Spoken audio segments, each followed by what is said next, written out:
My father was a pedophile, and there was a relationship there. I was also in relationship with one of my brothers over the years. I see this as an altar for both of us. So my father brought me in, so to speak, but he was also associated with Navy years past. And I know that at 3 years old, I was then being traumatized and dissociated by members of that organization, that branch of the military. In subsequent years, there were a variety of branches of military involved, me being taken to bases and so forth. And yeah, I think it grew over the years into being offered up, I believe, through intelligence agencies to the Mormon LDS hierarchy. This is not much talked about, so be forewarned. But at the hierarchy levels, they were utilizing certain altars and programs. So for me, it wound up becoming military intelligence agencies, individuals associated or having links to them, corporations of that variety, and then some religious organizations as well.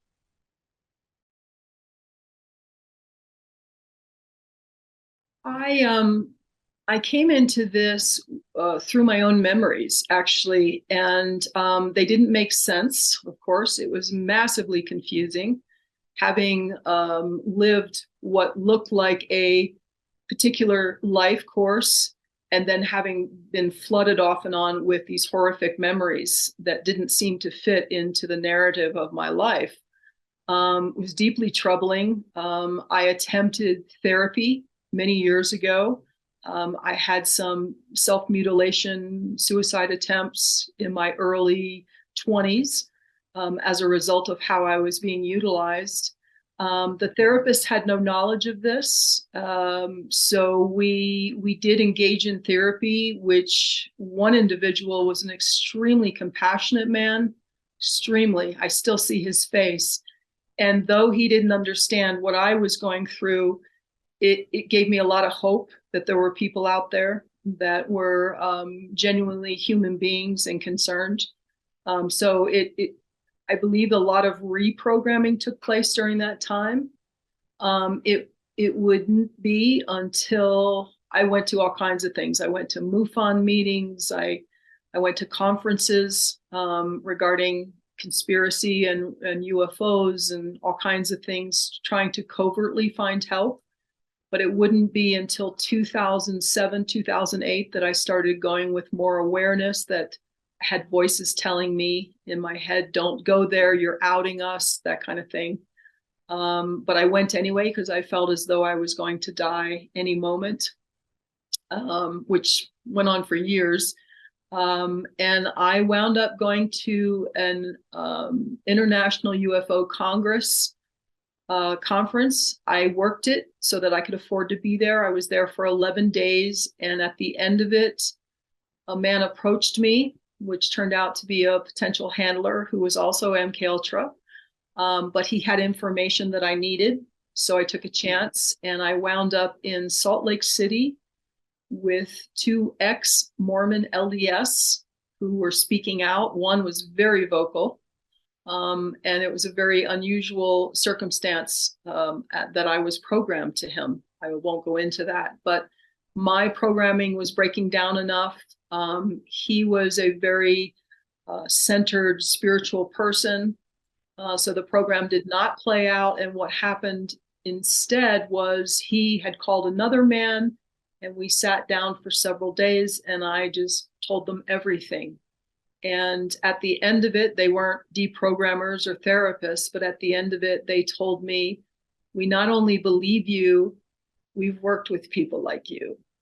And at that point, the floodgates opened. It still almost chokes me up because it was as if my altars said, we're finally safe, somebody's listening. And they began presenting memories 24/7, literally flooding me with memories. It was a very challenging time, but it opened.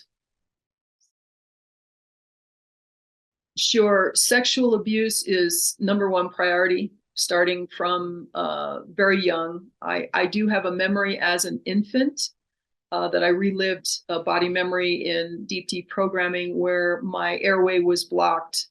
I was pre-verbal at that time. And I mean, the movement was arms and legs like a very small infant.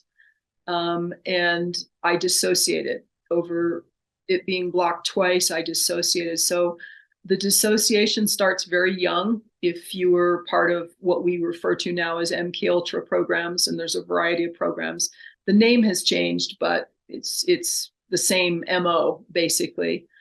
So it was trauma-based mind control, which involves a variety of sexual abuse, rape, sodomy. Um, uh, I had cattle prods used on me, electric shock in other forms, um, uh, drugs, hypnosis. I was obviously linked up to machinery and in some of the bases, and drowning, near drowning, and drowning. A lot to do with water for me. And I believe there were also alternative objectives with putting me in water, not only to traumatize me, but some other objectives that they had. So yeah, the goal, from what I can tell from my memories, the goal for me was a lot of heavy sexual use on task, as well as killing on task. Those were the main uses, but there's always with an MK Ultra that they put that much time and energy into. And when you have high level individuals that have access to you in what I call the network, you're going to have a lot of uses. I was used individually, and I was also used in teams.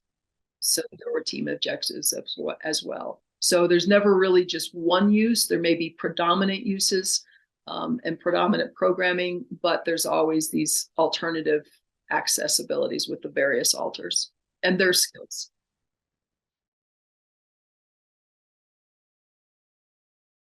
There's quite a wide variety.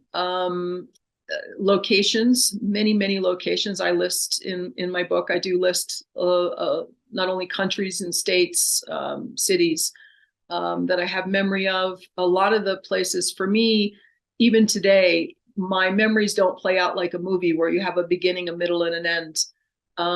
It's come a lot of it's come together, covering decades, but there's always missing pieces. So I have a memory in a facility. I have a sense that I'm in the desert outside of Tucson, but I couldn't tell you where the facility is. And then years later, I'll have confirmation from someone who knows that facility, I mean, an insider that knows about that facility. So a lot of it is that it's like I have a memory here, I have a memory over here, and I'm determining where those places are to the best of my ability. Some of them I know specifically, as, for example, MacDill Air Force Base in Tampa years ago, which was the SOCOM base, by the way, in those years, and may still be, as far as I know. Some of the facilities are underground. That was very clear. As far as people, a lot of the people in my memories aren't famous people. In other words, for example, kill programming. What I learned as a pattern for me in my particular case was I was being utilized by the network to take out a lot of members of the network. So I can still see faces and outfits and so forth, but I don't know who they are. I have no names. I do have memories of programming to some activists, like many years ago, Danny Glover, who I knew nothing about him. And then I learned in deprogramming that he was quite the activist in regards to Venezuela and Hugo Chavez, and that was a real problem, for example, for the Bush administration, Papa Bush, by the way. So there were things like that intimated I had a relationship to some higher level people that I was being utilized to assist in their agenda. Well, at 3 years old, I was clearly in a cage, in a stack of cages. while something was being performed, a horrific murder was being performed in front of me by a group of men dressed in what I call navy denims. That was one thing I recognized, which was something I know my father had many years ago. He wasn't there in that, but so there were cages involved. I recall being electric shocked on a cold metal table, and this was at MacDill Air Force Base, while there were men in khaki uniforms in the room. One had a white coat on, and I only remember snippets because I kept blacking out from what they were doing. And I do remember him saying, I don't know if anybody else can relate to this, 3 more rounds at one point. There was water involved. I was as a youth. I was actually as a youth and adult years. I was in larger pools, but as a youth, I was in what I would describe as a rather small tank, submerged, with 2 men standing over me and hearing in my head, not hearing them verbally, but hearing in my head, stop holding your breath. That's what it was. Stop holding your breath. I was trying not to inhale the water, and they wanted me to inhale the water. And then as far as other ritualistic, bizarre episodes, being drugged and being raped by groups of men, being in and out of my consciousness, really, really perverted actions, involving blood, semen, various things. Yeah, it would be the infant would be the first experience. I know my mouth was stretched as wide as it would go, and I was screaming, crying, and then there's no sound, but my mouth is still stretched as wide as it goes. So I've used my imagination to extrapolate onto that, what was taking place. And then I'd have to say the 3-year-old episode with me coming to an altar in a cage, and then having these Navy guys come in, and there was a man, before me, basically being horrifically tortured to death. And I was to witness this. So I would say those are the earliest. And then there's snippets of things with my father as a young person that I won't give details on. They're too really disgusting, but it involves semen, urine, and feces. So a lot of the really horrific stuff being done to me, or me witnessing, which I've also witnessed other young individuals being taken out, or being programmed, and being unable to help, which seems to be one of the things they like to do with groups of kids. Wow, yeah, I could go on for a while on that one. I guess what I would say is that this has been around a very, very long time. This isn't new to this modern age. It's been around for eons in various human civilizations, offering up to the gods and so forth. And this is really, in a bizarre way, this is what we're looking at, is a group of men, women all over the world who have become subjects of dark forces, and are paying homage and worshiping these forces because they've been promised things.